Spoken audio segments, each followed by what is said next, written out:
तर नमस्कार मित्रांनो, मी आजपासून डे 1 टू डे 100पर्यंतचं एक चॅलेंज घेतलेलं आहे. दिवसभरात मी काय काय करतो ते तुम्हाला दाखवतो. सकाळी उठून बघतोय तर काय जोरदार पाऊस चालू आहे. ही माझी रिक्षा आणि माझी बिल्लोराणी. तर मी आता निघालोय आईला घेऊन दवाखान्यात. तर बघू काय होतं काय नाही ते.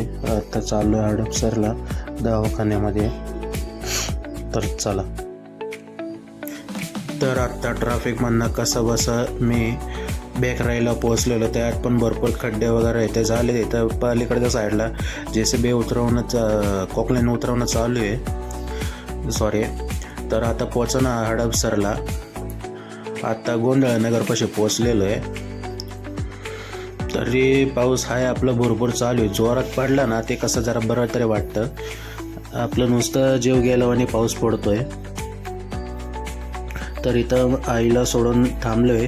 1-1.5 तास झालं. आता कॉल आलेला आहे तर आईला घेऊन परत चाललेलो आहे मी. परत आता मी बघू हळूहळू कसं बसं परत भेकराईला पोचलो आहे. घरी चाललेलो आहे. देवाला तर जायचं होतं पण आम्हाला घरी जायलाच आत्ता 12 वाजले आहेत. 12 वाजताच आम्ही इकडे भेकराईला आहे. अजून CNG भरायचं आहे. मग परत घरी जायचं आहे. तर घरी जायला मला बरोबर 1 वाजतील.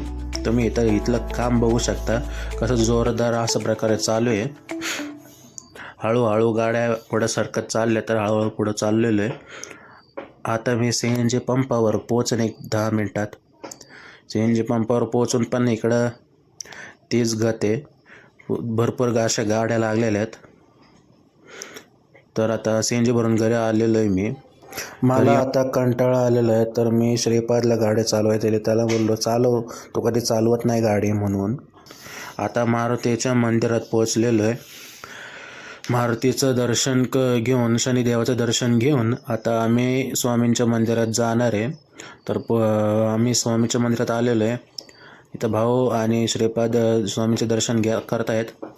तर आता आम्ही स्वामींच्या मंदिरातूनही घरी आलो. जेवण करून भरपूर वेळ झालेला आहे. आम्ही असंच पिक्चरबद्दल बोलत बसलेलो. तर भेटू आपण उद्याच्या ब्लॉगमध्ये. Tata bye bye, good night.